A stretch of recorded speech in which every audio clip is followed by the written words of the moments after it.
오늘도 하나님의 말씀으로 하루를 시작하시는 성도 여러분, 주님의 이름으로 환영하고 축복합니다. 오늘 우리에게 주시는 하나님의 말씀은 시편 119편 153절부터 160절까지 있는 말씀입니다. 제가 그 말씀을 봉독하겠습니다. 나의 고난을 보시고 나를 건지소서. 내가 주의 율법을 잊지 아니함이니이다. 주께서 나를 변호하시고 나를 구하사 주의 말씀대로 나를 살리소서. 구원이 악인들에게서 멀어짐은 그들이 주의 율례들을 구하지 아니함이니이다. 여호와여, 주의 긍휼이 많으오니 주의 규례들에 따라 나를 살리소서. 나를 핍박하는 자들과 나의 대적들이 많으나 나는 주의 증거들에게서 떠나지 아니하였나이다. 주의 말씀을 지키지 아니하는 거짓된 자들을 내가 보고 슬퍼하였나이다. 내가 주의 법도들을 사랑함을 보옵소서. 여호와여, 주의 인자하심을 따라 나를 살리소서. 주의 말씀의 강령은 진리이오니 주의 의로운 모든 규례들은 영원하리이다. 오늘 저와 여러분에게 주시는 하나님의 말씀입니다. 기도하겠습니다. 오늘도 진리의 말씀을 저희들에게 묵상케 하시고 깨닫게 하시니 감사를 드립니다. 성령님 오시옵소서. 성령님 저희로 하여금 깨닫게 하시고 성령님 이 말씀대로 살아가는 하루 되게 하여 주시옵소서. 우리 주 예수 그리스도의 이름으로 간절히 기도하옵나이다. 아멘. 시편 119편은 시편 중에서 가장 긴 시로 우리에게는 익숙하지 않은 문학 형태로 쓰여졌습니다. 히브리어 알파벳 22자가 각 연에 머리 글자가 되어서 22개의 연으로 된 것입니다. 우리말 성경은 번역한 글이기에 드러나지는 않지만 시인은 8절을 기준으로 각 연을 구별해 놓았습니다.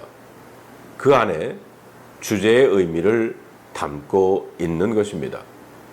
그래서 시편 119편은 8절씩 끊어 읽어야 시인의 마음을 우리가 이해할 수가 있습니다.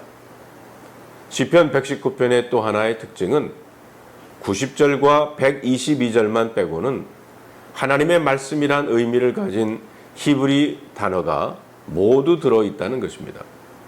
다시 말하면 시편 119편은 하나님의 말씀을 강조하는 시입니다. 오늘 본문 말씀은 히브리어 알파벳 20번째 레시로 시작하는 8절입니다. 시편 119편 20번째 연의 주제는 고난 가운데서도 말씀을 붙들어야 한다라는 말씀입니다. 성도 여러분, 우리에게는 누구에게나 고난과 아픔의 시간이 있습니다. 암과 투병하는 가운데, 나 혼자라는 외로움 속에서 나를 모함하는 억울함을 경험하면서 투자한 사업이 실패로 인하여 경제적인 어려움으로 혹은 이유조차 설명할 수 없는 마음의 어두움 속에서 우리는 하나님이 과연 살아계신가 하고 묻기도 합니다. 오늘 시편 기자는 그와 같은 고난과 아픔 속에서 낙심하거나 불평하지 않고 하나님의 말씀을 붙들며 기도합니다. 153절을 보면 나의 고난을 보시고 나를 건지소서. 내가 주의 율법을 잊지 아니함이니이다. 시편 기자는 지금 고난 가운데 있었습니다. 억울한 상황 속에서 외롭고 지쳐 있었습니다. 그런데 그는 이렇게 고백합니다. 주님, 나는 주의 말씀을 잊지 않았습니다. 이 고백은 너무 귀하다는 생각이 듭니다. 말씀을 기억한다는 것은 단순한 기억력이 아니라 믿음의 태도이기 때문입니다. 말씀은 지금도 나를 향한 하나님의 뜻과 약속이라는 것을 붙드는 것입니다. 그가 겪는 일이 너무 억울하고 화가 나서 하나님께 변호를 부탁하고 있습니다. 154절 보면 주께서 나를 변호하시고 나를 구하소서. 주의 말씀대로 나를 살아나가게 하소서. 교단을 나오면서 억울하고 외롭고 지친 상황 속에서 제가 붙잡은 것은 주님밖에는 없었습니다. 주님을 붙잡는다는 것은 곧 그분의 말씀을 붙잡는 것입니다. 그 기간 동안 한국에 계신 어머니를 방문하면서 집 근처 교회 새벽 기도를 떠나는 날까지 참석하기로 했습니다. 제 마음속에 주님을 붙잡기 위해서, 주님의 말씀을 붙잡기 위해서였습니다. 그 당시 그 교회에서는 새벽 시간에 신명기를 묵상하고 있었어요. 월요일 첫날 여호와께서 그를 황무지에서 짐승이 부르짖는 광야에서 만나시고 호위하시며 보호하시며 자기의 눈동자같이 지키셨도다. 신명기 32장 10절의 말씀입니다. 그 말씀을 들으면서 역시 하나님께서 내 마음을 아시는구나. 이번 새벽에 맹수가 울고 있는 광야에서 나를 만나주시고 보호하시며 인도하시겠구나. 저는 왠지 기대가 되고 흥분이 됐어요. 왜냐하면 제가 목회하는 동안 여러 번 하나님께서 이런 영적인 만남을 허락하셨기에 그런 것을 기대했던 것입니다.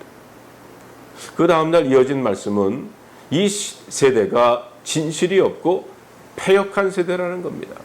그들은 하나님께 제사하지 아니하고 귀신들에게 하였으니 곧 그들이 알지 못하던 신들, 근래에 들어온 새로운 신들, 너희의 조상들이 두려워하지 아니하던 것이로다. 신명기 32장 17절의 말씀입니다. 우리들이 살고 있는 이 시대의 현실을 말해주고 있는 듯 했습니다. 32장 39절에 보면 이제는 나 곧 내가 그인 줄을 알라. 나 외에는 신이 없도다.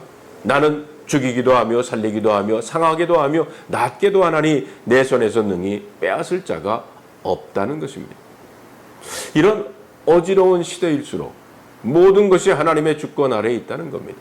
그리고 하나님의 말씀을 마음에 간직하고 자녀들에게 가르치라는 것이었어요. 모세가 이 모든 말씀을 온 이스라엘에게 말하기를 마치고 그들에게 이르되 내가 오늘 너에게 증언한 모든 말을 너희의 마음에 두고 너희의 자녀에게 명령하여 이 율법의 모든 말씀을 지켜 행하게 하라는 것입니다. 신명기 33장에 보면 모세는 약속의 땅에 들어가지는 못하고 느보산에서 바라보기만 합니다. 모세는 광야 40년을 되돌아보면서 자기를 만나주신 하나님을 기억했어요. 그리고 이스라엘 백성들을 지파별로 축복을 합니다. 모세가 눈의 아들 여호수아에게 안수하였으므로 그에게 지혜의 영이 충만하니 이스라엘 자손이 여호와께서 모세에게 명령하신 대로 여호수아의 말을 순종했다고 했습니다. 한국을 떠나는 날 새벽 젊은 부목사가 말씀을 전하면서 이런 말을 했습니다.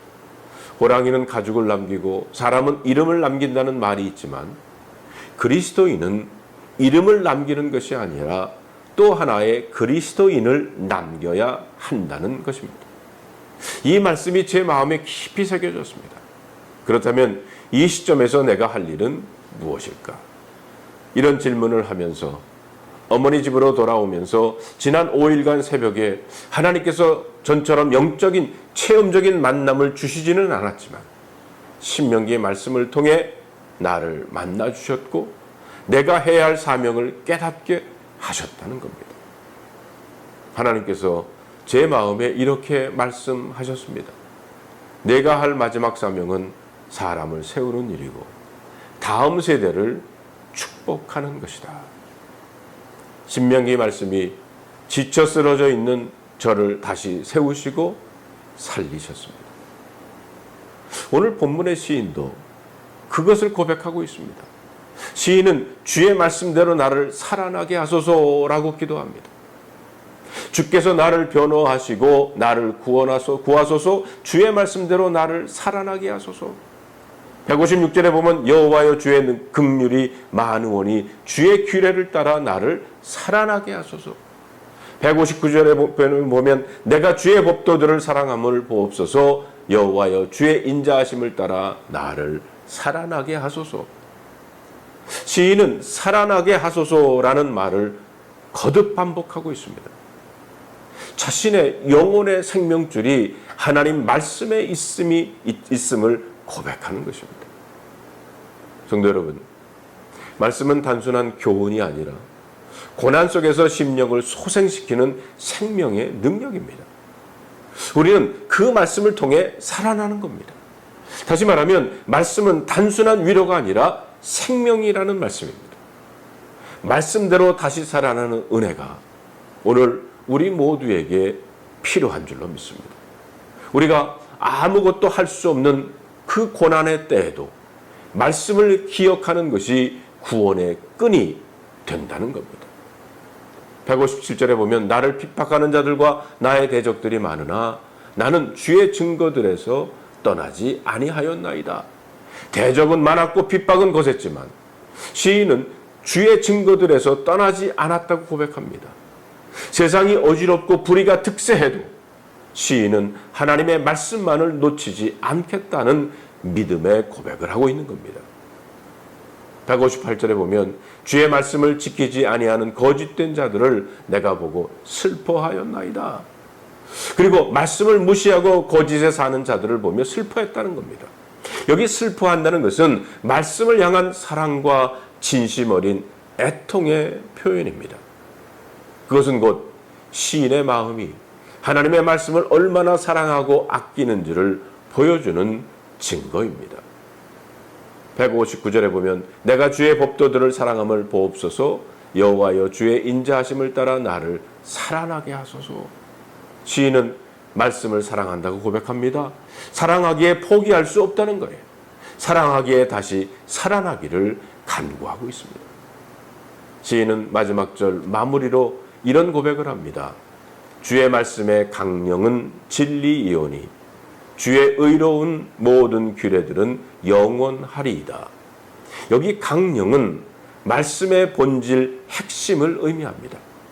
결국 하나님의 말씀은 변하지 않는 진리이며 영원한 의라는 겁니다. 세상은 변하고 사람도 변하지만 하나님의 말씀은 진리이기에 영원합니다. 사랑하는 성도 여러분, 말씀은 이론이 아닙니다. 말씀은 고난을 이겨내는 실제적인 능력입니다. 시인은 눈물로 기도하지만 말씀을 붙드는 손은 결코 놓치지 않았다는 거예요. 말씀을 지키는 자는 살아날 것입니다. 말씀을 사랑하는 자는 끝까지 설 줄로 믿습니다. 오늘 그 말씀을 붙잡고 오늘 하루를 시작하시는 여러분들이 되시기를 주님의 이름으로 축원합니다. 기도하겠습니다. 아버지 하나님, 우리의 삶 가운데 아픔과 고난이 있습니다. 핍박이 있습니다. 외로움이 있습니다. 그러나 그 고난 가운데 말씀을 붙잡게 하시고 그 말씀 가운데 우리가 살아갈 길을 주님께서 열어주시고 보여주시니 감사합니다. 오늘도 말씀으로 우리의 삶이 주님 안에서 주님의 은혜 가운데 새롭게 살아나게 하여 주시옵소서. 우리 주 예수 그리스도의 이름으로 간절히 기도하옵나이다. 아멘.